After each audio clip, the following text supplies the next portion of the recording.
Are you suffering from small mirror syndrome? I've got a solution. Stay tuned.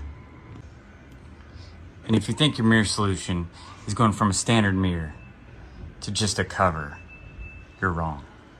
Are you able to see out your rear window? I can't, but I got a solution. The standard mirror just doesn't do what it needs to do. Sorry, Tesla, but that tiny little window and this small little cheesy rear view mirror just isn't gonna cut it. From not being able to see out the rear view window, bam, streaming camera mirror from Hansshow.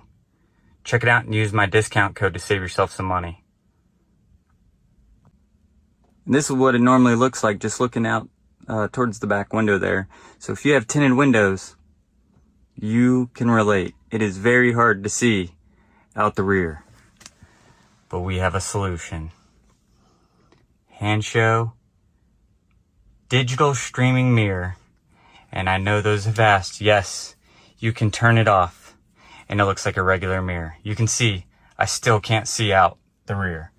I turn it on, instant view. Can't be beat. And if you want to adjust up and down to see where the mirror can see back there, or the camera I should